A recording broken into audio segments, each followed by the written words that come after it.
26.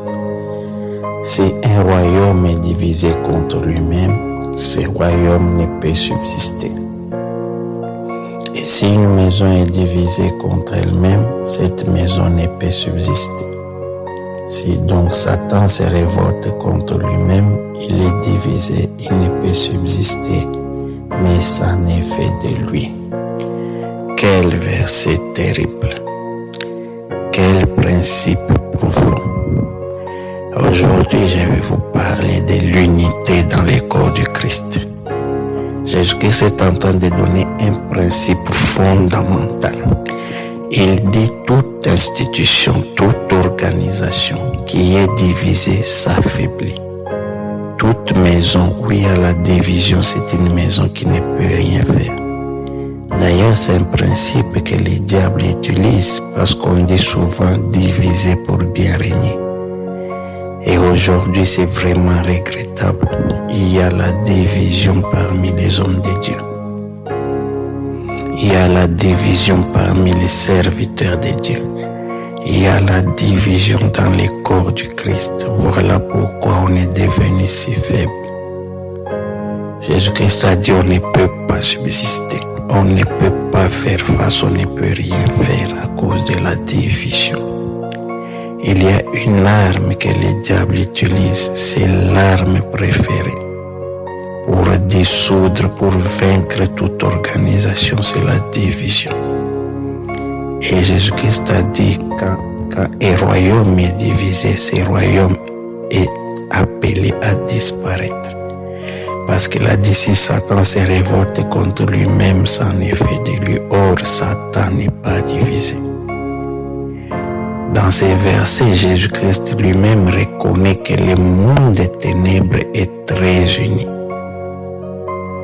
Parce qu'il a dit que Satan n'est pas divisé. Les sorciers ne sont pas divisés, ils sont solidaires et ils sont unis dans leur action. Tu ne verras jamais sur les réseaux sociaux un sorcier venir critiquer un autre sorcier, jamais de la vie. Tu ne verras jamais sur les réseaux sociaux des sorciers jeter des pierres à d'autres, jamais de la vie, même dans la famille. S'il y a des sorciers, ils protègent leurs secrets. Vous ne saurez jamais que telle personne est sorcière ou pas. Même si par exemple il y a des sorciers des quartiers, ils sont solidaires avec les sorciers des familles, ils vont se mettre ensemble pour vous combattre. Le monde spirituel, c'est un monde qui fonctionne sous la loi de l'unité. Et les démons connaissent ça, les sorciers connaissent ça, Satan connaît ça, mais c'est malheureux, les hommes de Dieu ne maîtrisent pas ces principes. Quand vous regardez sur les réseaux sociaux, c'est malheureux des hommes de Dieu qui sont là pour se critiquer les uns et les autres à longueur de journée. On oublie même la mission principale pour laquelle Jésus-Christ nous a appelés de sauver les âmes, de sauver les perdus. On est là dans des luttes de positionnement. Les gens peuvent passer, faire toute une prédication pour attaquer un autre serviteur de Dieu. C'est vraiment malheureux et c'est vraiment honteux. Le royaume des ténèbres, il est uni. Même si tu ne comprends pas ce qu'un homme de Dieu fait, il ne faut pas passer en public pour commencer à condamner. On ne comprend rien du tout. Parce que nous sommes dans un champ de bataille. Dans ce monde, nous sommes en guerre. C'est par exemple comme il y avait la guerre mondiale. Il y a des nations qui s'élèvent contre une autre. Tu ne verras jamais une armée où des soldats commencent à tirer sur leurs troupes. Ça n'existe pas. Mais parmi les hommes de Dieu, c'est ce qui s'est fait. Les armes qui doivent servir pour combattre l'ennemi, on s'en sert pour combattre les uns des autres. Et voilà pourquoi l'Église est dans l'état où il est. Jésus-Christ a dit, soyez un. Être un, c'est l'unité.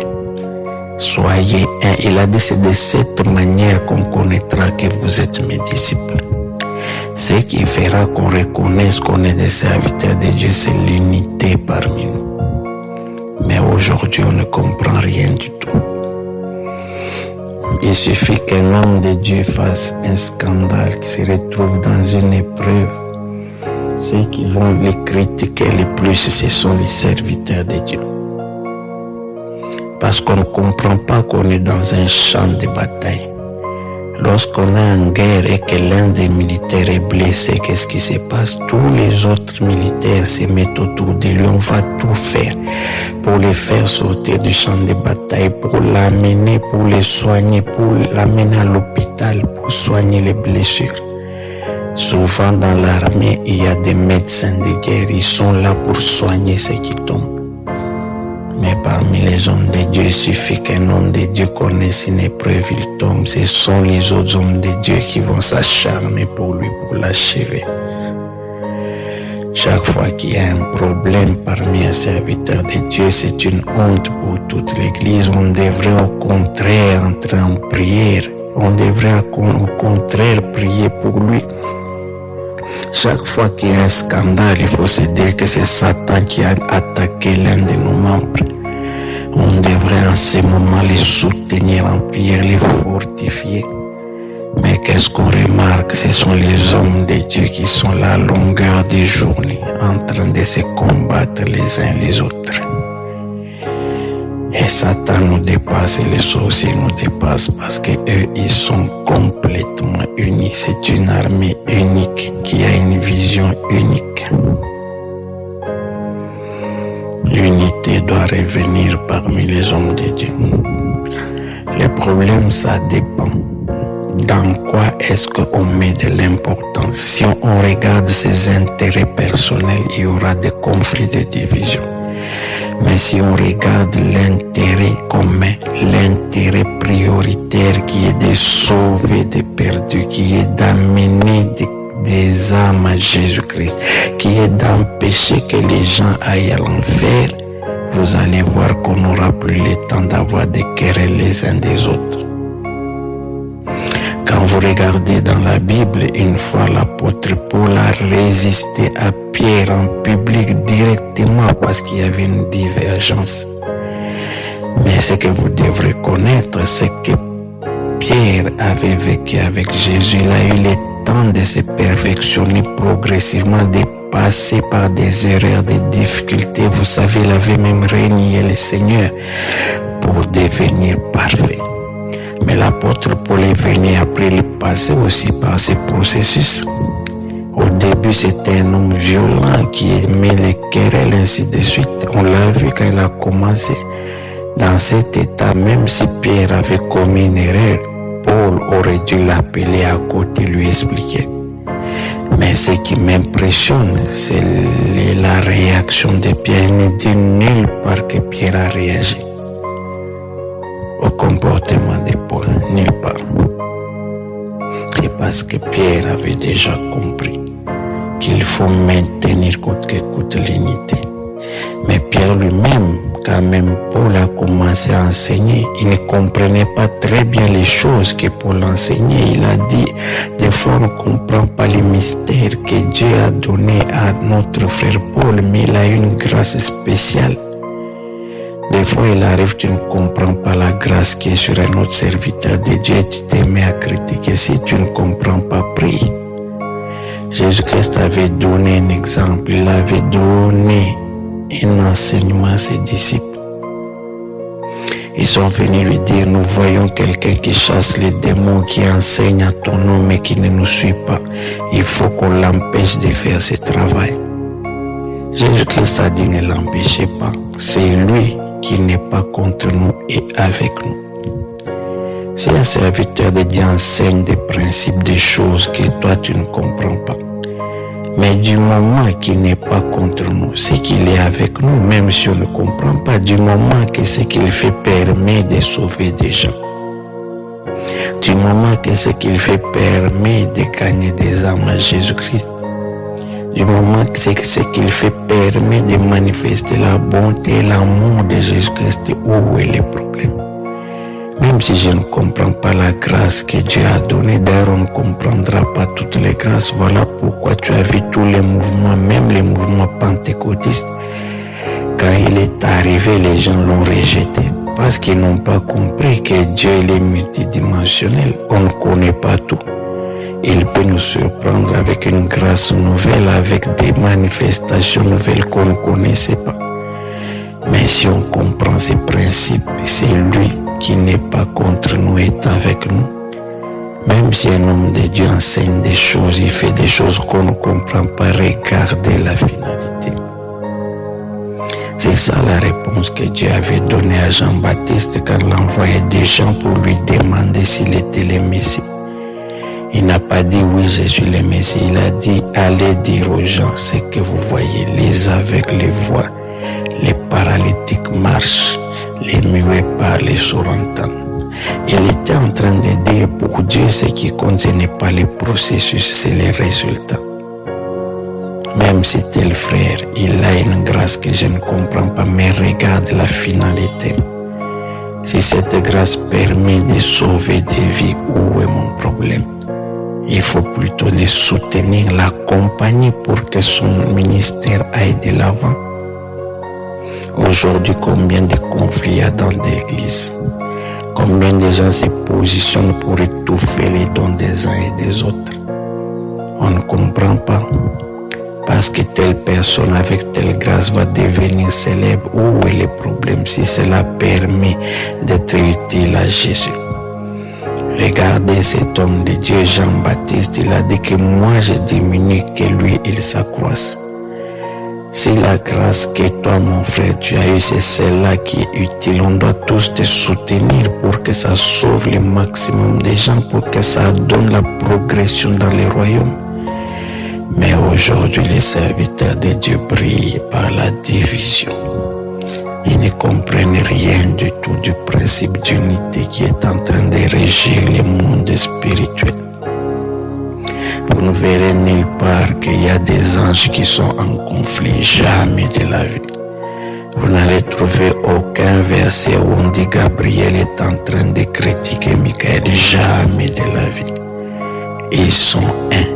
Il a dit soyez un, c'est de cette manière que le monde connaîtra que vous êtes mes disciples. Aujourd'hui, il y a combien de querelles dans les églises?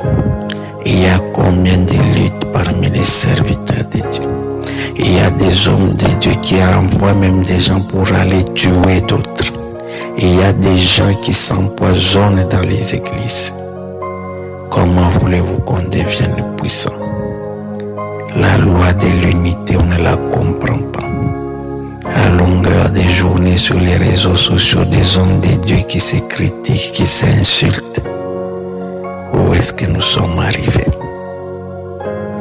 Nous devrons être unis. Même si un de nous a des difficultés, nous devrons l'aider. C'est en ce moment-là qu'il a besoin de plus de support, qu'il a besoin de plus d'assistance. Regardez, il y a un principe que vous ne connaissez pas. Le principe de l'onction. Dieu, il a dit, ne serait pas ni de sa grâce, ni de son appel. Une fois, David s'est retrouvé devant Saul. Saul l'avait tellement persécuté, mais ce jour-là, il était face à face, il pouvait le tuer. Mais il a dit, je ne lèverai pas la main contre loin de l'Éternel. Lui, David qui parle, il était aussi loin. Mais il a reconnu l'autre onction qui était sur Saul. Il dit jamais je ne peux pas lever la main. Au moment où tu te mets à critiquer un homme de Dieu, à combattre un homme de Dieu, tu lèves la main sur les ouins de l'Éternel. Dieu, il est compliqué. Quand il a déjà mis l'onction sur quelqu'un, il ne peut pas tolérer que toi tu te mettes en opposition contre cette onction, même si tu es ouin aussi. Voilà pourquoi vous voyez David s'était abstenu de lever l'épée sur Saul. Il connaissait les principes. Tout homme de Dieu qui a été appelé, même s'il connaît un problème, même s'il y a un scandale, mais l'onction reste sur lui. Ça, c'est un principe que vous devrez savoir. C'est Dieu qui les jugera. Il dit qui es-tu, toi qui juges les serviteurs d'autrui? S'il tombe, Dieu va les relever, les relèvera certainement. Voilà pourquoi il ne faut pas même trop parler. Une fois regardez, il y a dans la Bible, lisons, il y a Moïse qui est allé prendre une femme égyptienne.